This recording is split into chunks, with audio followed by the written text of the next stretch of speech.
제가 오늘은 집회 인도하러 준비하면서 봄에는 새벽에 하고 가을에는 저녁에 하고 이 집회가 다가오면 한 달 전부터 긴장이 돼요. 마음에 부담도 많이 있고 사모하는 마음으로 오신 분들에게 영육간에 아울러 풍성하게 말씀으로 채워지고 또 하나님께서 우리에게 주시는 그런 은혜의 표적들이 나타나기를 기도하고 제가 설교하는 그 부담감 때문에 혹시 피곤하거나 몸이 불편해지지 않도록 다른 교회 부흥회를 맡아서 갈 때면 꼭 아랫배가 보글보글 끓기도 하고 열도 좀 나고 기침도 나고 그래서 괜히 약속했어. 추운 겨울에는 부흥회 약속 안 하는 건데 그러고 가다 부흥 집회 인도하고 올 때면 잘 왔어. 보람이 있었어. 그렇게 늘 후회와 보람과 기쁨이 오가요. 근데 오늘 제가 평소보다 굉장히 업돼 있죠. 오늘 아주 굉장히 이 기분이 업돼 있어서 그 이유가 오늘 저도 평생을 살면서 오늘 점심에 저희 집 딸이 저보고 아빠 햄버거가 맛있는 집이 있다 그러는데 햄버거가 먹고 싶어요. 그래, 햄버거 먹으러 가자. 그래서 동대문으로 햄버거를 먹으러 나갔어요. 미국에서 뭐 유명한 햄버거 집이라는. 그래서 둘이 햄버거를 같이 먹고 밀크쉐이크를 마시고 그리고 집으로 돌아오는 길이었는데 이 광희 교차로에서 신호대기에서 이렇게 서 있는데 제 옆에서 누가 저를 자꾸 쳐다보는 거예요. 자꾸 쳐다보니까 저도 시선이 이렇게 가는데 아주 멋지게 키가 크고 늘씬하고 바바리 코트를 탁 입은 멋진 여자분께서 저를 자꾸 쳐다보는 거예요. 내가 우리 교인을 몰라보고 있나? 전에 있던 교회 교인인가? 아니면 중앙교회 교인인가? 약수동교회 교인인가? 이 나이 들면서 어느 때까지는 내가 아는 사람과 나를 아는 사람이 숫자가 비슷한데 이제 점점 내가 아는 사람보다 나를 알아보는 사람이 더 많은 나이가 되니까 자꾸 이렇게 눈이 마주쳤어요. 그랬더니 저를 보고 먼저 말을 걸어요. 저 50쯤 된 것 같은데 저는 이렇게 보면서 누구 부인인지 참 멋지다. 그러고 고개를 돌렸는데 저 혹시 그래서 장충단교회 목사님 아니세요? 이렇게 물을 줄 알았죠. 어서 많이 뵌 분 같은데 텔레비전에서 본 것 같은데. 여러분 벌써 웃으시잖아요. 제가 얼마나 황당했겠어요. 텔레비전에서 본 분 같은데 혹시. 그래서 제가 얼른 저는요 여기 장충단교회 담임 목사인데 유명한 목사는 아니고 텔레비전에 가끔 나오긴 했지만 텔레비전에서 보진 않았을 겁니다. 뭐 이 동네 오래 사니까 혹시 길에서 뵙겠지요. 그리고 제가 워낙 평범하게 생겨서 그냥 보면은 늘 본 사람 같아요. 그냥 처음 보는 분인데 그래도 그냥 안 가시고 참 온화하게 생기셔서 자꾸 봤다고. 이거 칭찬이에요? 비난이에요? 네? 비난이죠? 칭찬이에요? 딸하고 같이 이렇게 햄버거 먹고 나오는 그 제 표정이 굉장히 행복해 보였던가 봐요. 그래서 제 딸이 옆에 있다가 아빠, 그 아줌마가 뭐라 그래? 그래서 아빠가 행복해 보인단다. 아빠가 멋있어 보인단다. 그랬더니 제 딸도 덩달아 좋아가지고 그러면서 횡단보도를 건너와서 조금 가다가 이렇게 다른 곳으로 이제 갈라지는데 그분이 자꾸 쳐다보는 거예요. 응? 그래서 오늘 기분이 좋았던 거지요. 이 나이에 TV에서 본 분 같아요. 그게 얼마나 평생 칭찬이겠어요. 우리가 아는 분들끼리는 인사치레로 아이고 젊어지셨네요. 건강해 보이셔요. 이렇게 덕담을 하지만 난생 처음 보는 낯 모르는 분이 절 보고 잘생겼다는 칭찬은 아니지만 온화해 보인다. 싸나워 보여요. 조직 같아요. 뭐 이러면 얼마나 기분 나쁘겠어요. 이 칭찬을 듣고 와서 딸하고 헤어지고 오늘 이제 첫날 집회를 시작하는데 이왕 얼굴 보기 좋다 소리 들은 바에 머리도 좀 깨끗하게 좀 커트를 해야 되겠다. 그리고 미용실에 가서 커트를 싹 하고 나오는데 미용실에서 또 처음 보는 분이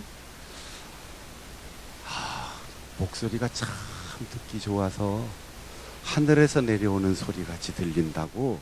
그 미용실에서 이 칭찬인가요? 비난인가요? 칭찬이에요?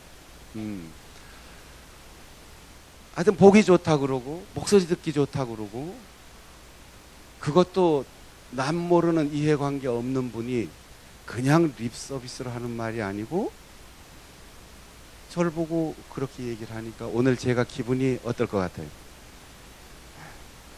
근데 이게 제가 기분이 좋은 게 아니고 엄마가 기분이 좋고 엄마가 건강하고 좋은 걸 먹으면 젖도 잘 나온답니다. 그리고 그 젖을 먹는 애기도 건강하고 기분 좋게 소화도 잘 된답니다.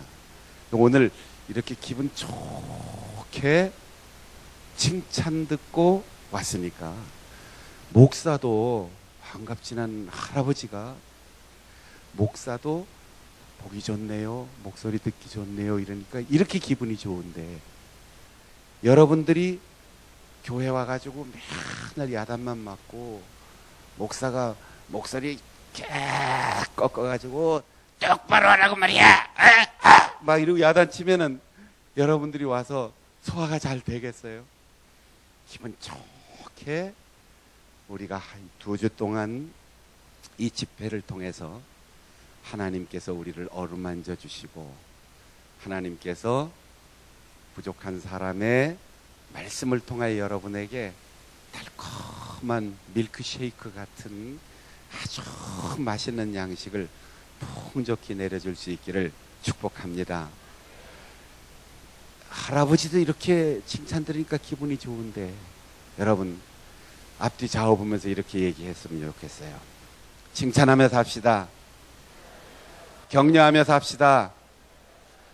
보기 좋네요. 하나 빠졌죠? 목소리도 듣기 좋네요. 그래요. 가정에서, 직장에서, 사회에서, 교회에서 만날 때마다 서로 칭찬하고 격려하고 위로하고 활짝 웃으면서 그렇게 서로를 올려줌으로 우리가 더불어 행복하고 더불어 기쁘고 더불어 축복을 누릴 수 있는 우리 장충단교회 공동체가 될 수 있기를 바랍니다. 여호와 이래. 그리고 창세기 읽었으니까 목사님이 무슨 얘기할 거 뻔히 다 알겠어. 이렇게 여러분 생각할 거예요. 그렇죠? 따라해 보겠습니다. 여호와 이래. 여호와 이래. 여호와 이래. 그러니까 교회 처음 나온 분들이 닷새도 아니고 엿새도 아니고 왜 이래야. 여호와 이레라는 히브리 말은 여호와는 하나님이란 뜻이고 이레는 예배한다, 준비한다, 본다. 그래서 하나님께서 다 다 보시고 하나님께서 다 미리 준비하셔서 우리를 위하여 예비해 놓으셨다. 우리가 보지 못해. 우리가 느끼지 못해. 우리가 전혀 예측을 못해. 그런데 하나님께서는 이미 아시고, 하나님께서는 이미 준비하시고, 하나님께서는 이미 예비하셨어요. 백세에 준 아들, 그것도 하나. 그 아들이 건강하게 잘 자라서 청년이 되었는데 하나님께서 아브라함아, 네 사랑하는 아들 독자 나에게 바쳐라. 성경을 읽으면서 이야, 하나님이 정말 짓궂으시다. 정말 아브라함의 마음을 이렇게 아프게 할 수 있을까? 아들 데려와. 이래도 가슴이 철렁하고 찢어지는 아픔이 있을 텐데 아들 하나밖에 없는 내 사랑하는, 가슴을 찢고 또 아프게 하는 그 말씀을 아브라함에게 하셨어요. 아브라함이 이 얘기를 듣고 밤중에 꿈으로 들었는지 계시로 받았는지 아침 일찍 일어나서 아내와 상의 없이 아들을 데리고 하나님께 제사를 올려드리러 간다. 그리고 사흘길을 모리아 산까지 아들과 함께 터벅터벅 걸어갑니다. 여러분, 복을 준다, 아들을 하나 더 준다, 금괴를 숨겨놨다, 보물선을 만나라, 양을 수천 마리 준비해놨다, 이래도 사흘길을 가려면 힘이 드는 건데 네 아들 바쳐라. 그 길을 아들하고 걷는 아버지의 심정이 걸음이 걸릴까요? 아들과 무슨 얘기를 나눌 수 있을까요? 아내에게 무슨 말을 할 수 있을까요? 사람들이 궁금해하는 게 있어요. 이삭을 하나님께서 받으시겠다고 할 때 이삭이 나이가 몇 살이었을까? 17살에서부터 36살까지 이론이 다양한데 아무도 몰라요. 사라가 90세에 아들을 낳고 아브라함 100세에 아들을 낳고 사라가 127살에 죽었다. 그러니까 이삭이 37살 때 어머니가 돌아가셨어요. 그러니까 어머니 돌아가시기 전의 사건이니까 최소한 36 이전에 일어났던 일인데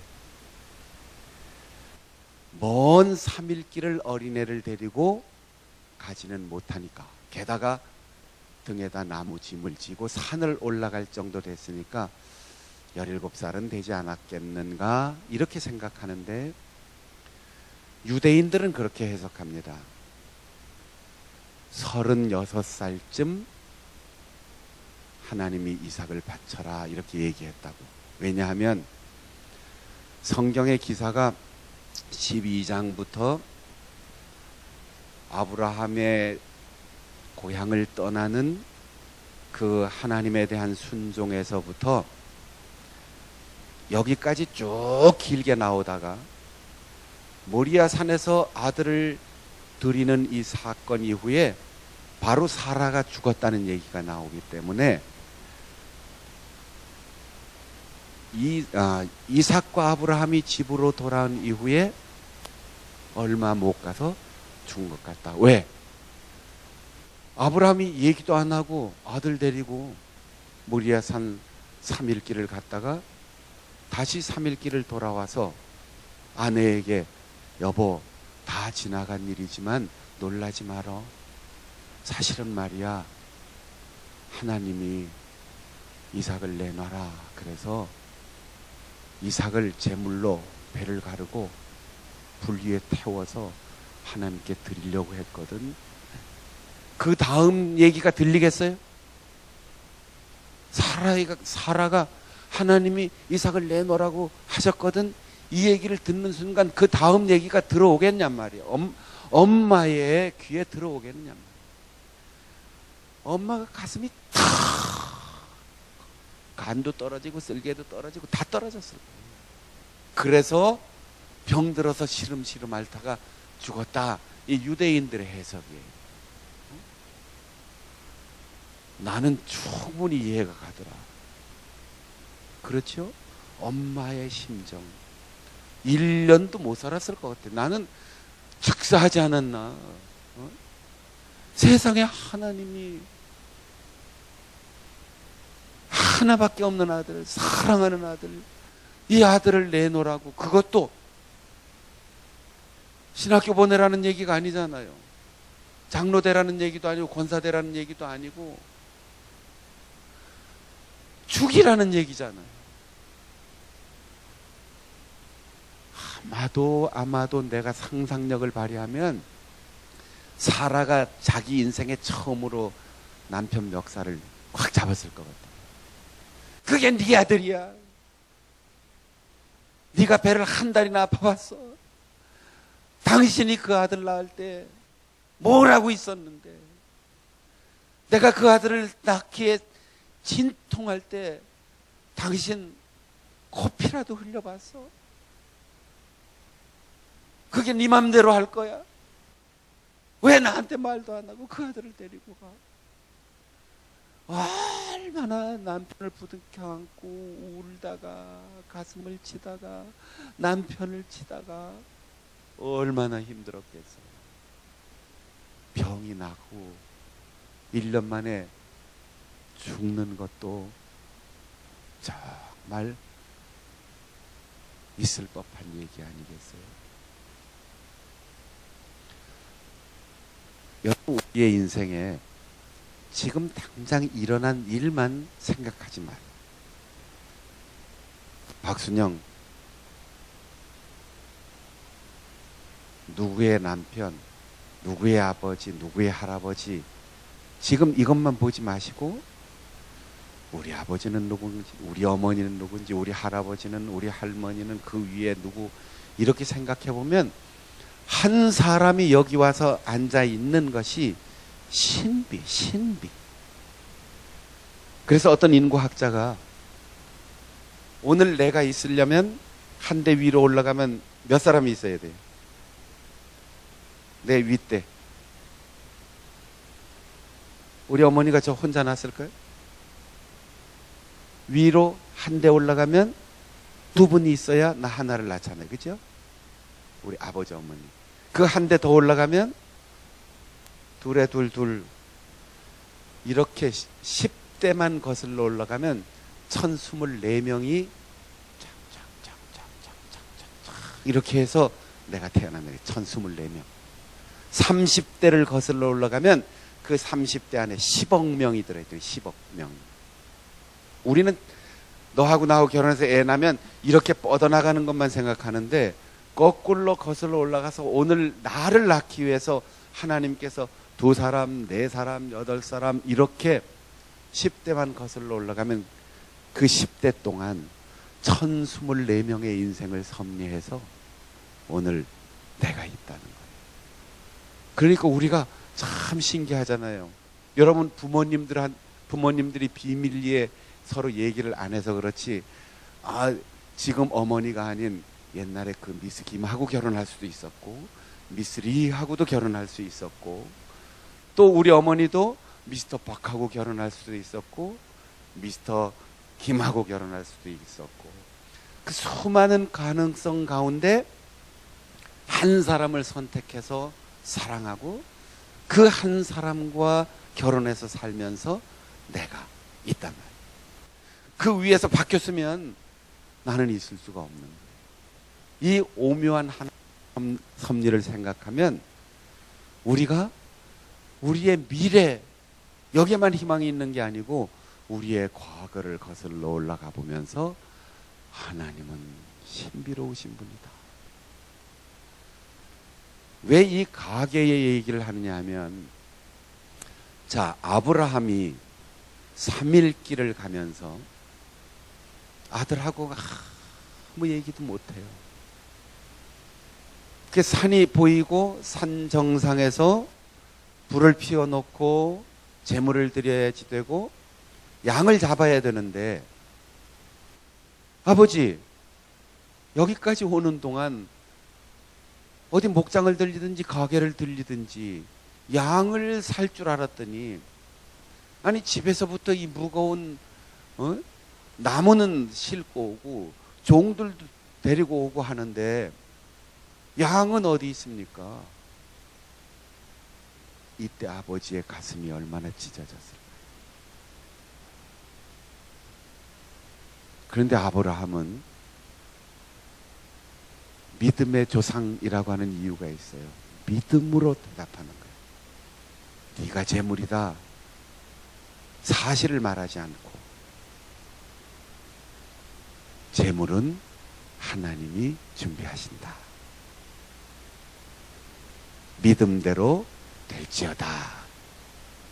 여러분, 믿음은 바라는 것들의 실상이요 보지 못하는 것들의 증거다라고 했습니다. 우리가 구원받은 것도, 직분을 받은 것도, 오늘까지 살아온 것도 상식으로 살 수 있는 세상이 아니었어요. 지식으로 살고 힘으로 살 수 있는 세상이 아니었어요. 믿음으로, 하나님의 은혜로 여기까지 살아왔어요. 아들을 데리고 종들을 저 산 밑에 두고 올라갑니다. 종들을 왜 산 밑에 두고 갔을까요? 올라가서 잡으려면 힘 있는 종들을 데리고 가야 되는데, 종들 둘을 데리고 가면 어떤 현상이 일어날까요? 갑자기 주인님이 칼을 빼더니 아들을 죽이려고 하면 이 영감이 미쳤나? 주인님 제정신입니까? 종들이 가만 놔두겠어요? 너희들은 여기서 기다려라.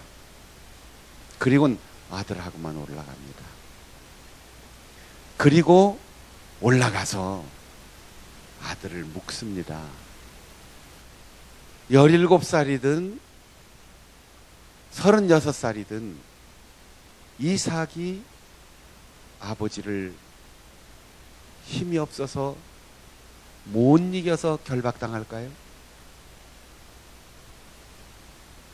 아버지가 묶으니까 그냥 묶여. 우리가 아브라함의 초점을 맞춰 성경을 읽기도 했고, 힘이 있는데도 힘을 쓰지 않고 아버지께서 죽이시면 내가 죽겠습니다 라고 순종한 이삭의 얘기에도 초점을 맞출 수도 있어요.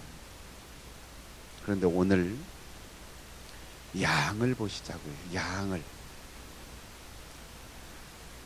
아브라함이 칼을 들어 아들의 목숨을 끊으려는 순간 하나님께서 천사를 보내요. 아브라함아, 아브라함아, 됐다, 알았다. 아들도 아낌없이 나에게 바치려고 하는 내 믿음을 보았다. 됐다. 그리고 아브라함이 딱 돌아보았는데 뒤에 뭐가 있어요? 숲을 사이에 뿔이 걸린 양이 있었어요. 여러분, 앞만 보지 마세요. 둘러만 보지 마세요.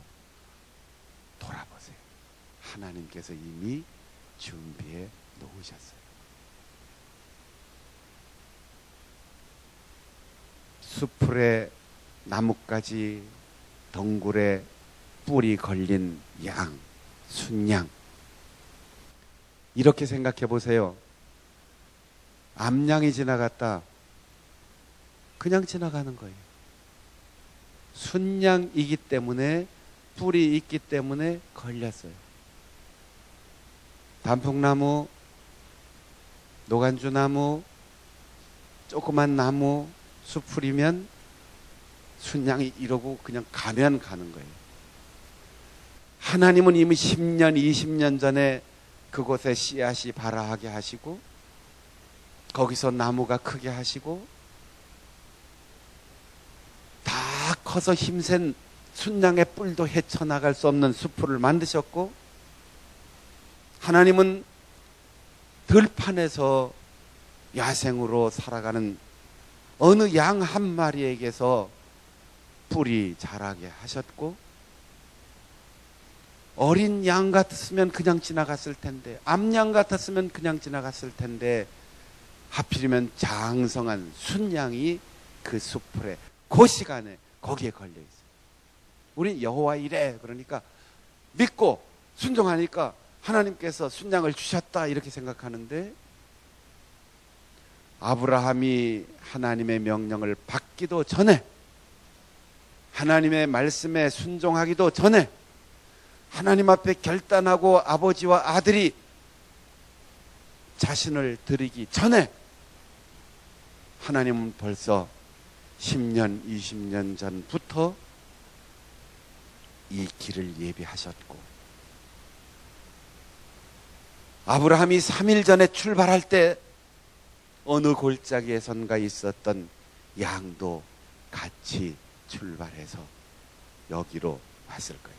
한 3, 4일 전에 걸렸으면 벌써 굶어 죽었을 거 아니에요. 몸부림치다가 어떻게든 헤어나갔을 거 아니에요. 30초만, 1분만 더 있다 양이 왔어도 아들은 죽었을 거 아니에요. 왜 하필이면 그때 그 사건이 일어나고, 그때 그 사람이 지나가고, 그때 그 사람을 만나고, 그때 그런 환경 속에 내가 들어가느냐? 하나님께서 벌써 오래전부터 우리를 위한 섬세한 계획을 마련해 놓으시고, 우리가 믿어서, 우리가 순종해서, 아니, 하나님께서 은혜로 다 준비해 주신 거지. 아브라함은 100년을 넘도록 하나님과 동행하며 살았어요. 이삭은 좋은 신앙의 가정에서 잘 자랐어요. 그러니까 그럴 수도 있다고 생각할 수 있어요. 양이 무슨 죄입니까?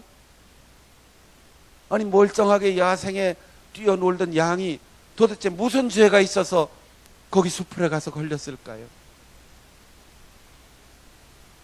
양은 아무 죄가 없이 하나님께서 그리로 몰아가셨어요.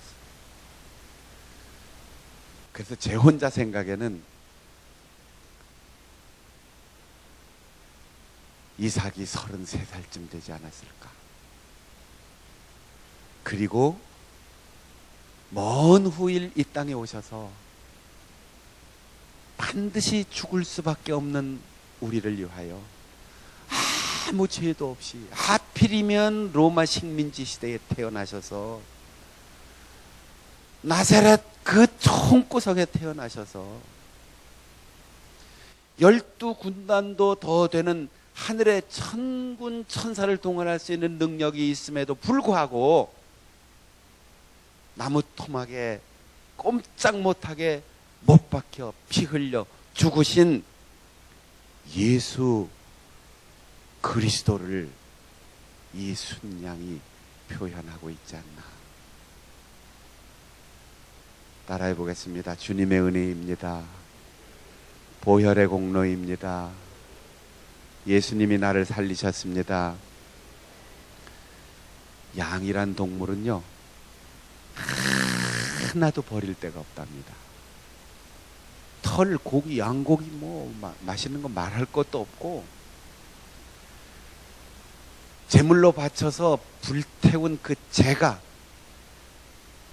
하나님께 드리는 제단을 만들 때 가장 기초석을 만드는 재료, 제도, 털도 가장 아름답게 쓰임받고, 뿔은 이게 이스라엘에서 온 양의 뿔인데, 순양의 뿔이 이렇게 2개가 이렇게, 이게 걸린 거죠. 순양이 이런 뿔을 달고 있는데 어지간한 수풀이나 덩굴에 걸려갖고 꼼짝 못하겠습니까? 그런데 이런 뿔을 가진 힘센 양이 거기에. 그래서 이걸로 유대인들은 천지를 창조하실 때 하나님이 엿새째 땅 위에 기는 모든 동물들을 만드셨다고 하는데 맨 마지막에 해가 질 무렵에 양을 만드셨다. 그래서 6월절 때는 이 나팔을 불어요. 이게 뿔나팔이에요. 제가 오늘 여러분 앞에 이 뿔나팔 소리를 들려드리려고 아무리 연습해도 소리가 안 나더라고요. 그러니까 악기 배우는 게 참 힘들어요. 떨판이 있는 악기는 불면 이상한 소리가 나긴 하지만 이건 입술을 떨어서 확산시켜야 되니까 아무리 해도 안 나요. 그래서 신용만 해볼게요.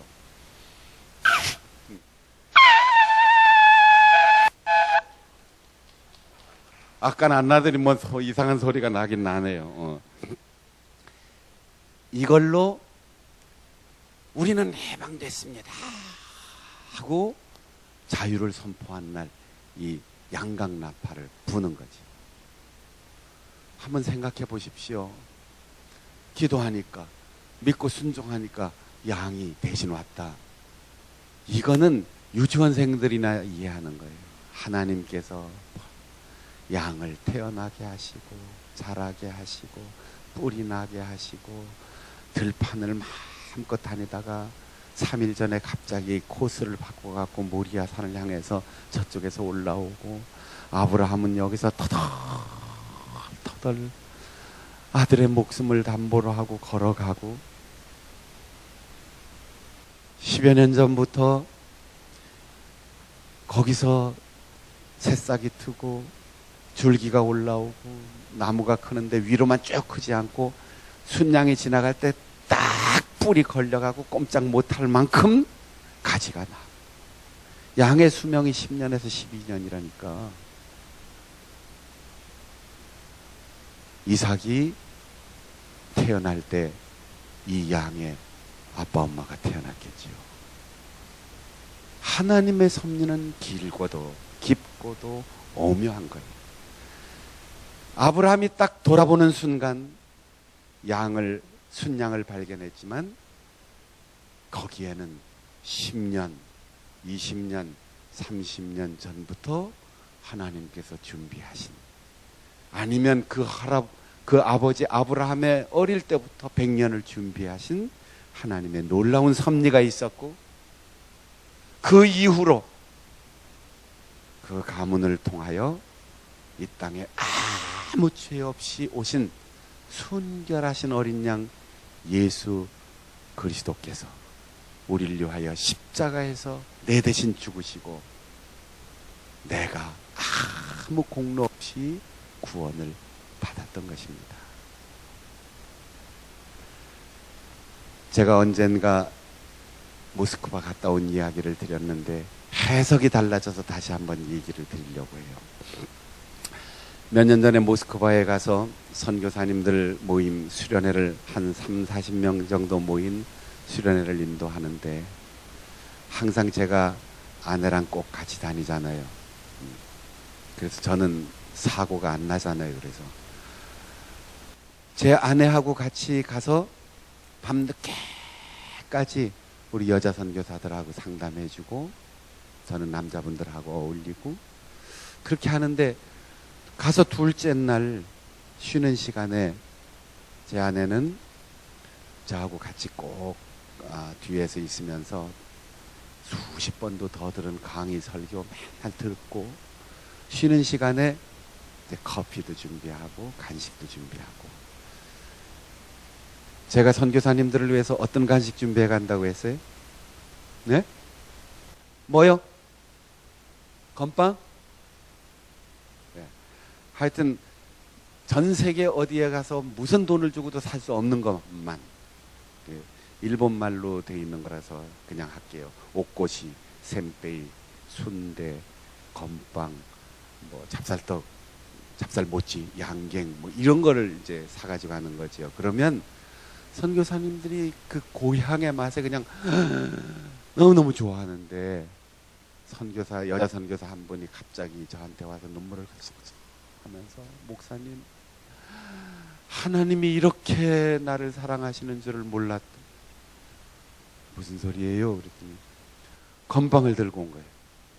제가 군대 건빵을 가지고 갔거든요. 군선교위원장 하면서. 그 군대 건빵을 딱 드는 순간 지난주에 여자 선교사님인데 갑자기 아유, 한국의 군대 건빵이 먹고 싶어 이 생각이 들더라는 거죠. 그런데 모스크바에서 명품 핸드백을 갖고 싶어요. 이것도 실현 가능성은 혹시 있을지 몰라요. 돈 몇백만 원 주세요. 그래도 혹시 누가 가져올지 모르는데 한국 군대 건빵을 모스크바에서 어떻게 구합니까? 말도 안 돼. 내가 왜 이러지? 그래서 기도도 못하고 그냥 아유, 한국의 군대 건빵 좀 먹었으면 그러고 지나갔다는데 오늘 그냥 건빵도 아니고 제가 군부대 PX에 군납하는 진짜 군대 건빵을 가지고 간 거죠. 그 전주간 토요일에 제가 저 괴산에 있는 중앙군사학교 군목 후보생들 위로하려고 예배드리러 갔는데 거기 군종 목사님이 자기들이 돈을 들여서 PX에서 군대 건빵을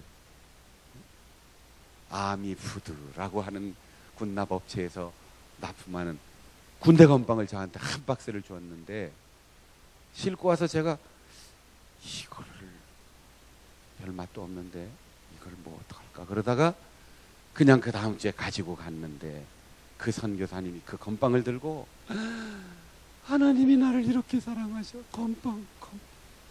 제가 그게 한 3, 4년 전 같은데 이렇게 해석을 한 거예요. 하나님은 기도하지 못해도 작은 신음에도 응답하신다. 이렇게 해석했는데 올 들어와서 가만히 보니까 그게 아니었어요. 건빵 달라고 하는 일에 응답하는 것, 그게 무슨 대단한 일이겠어요.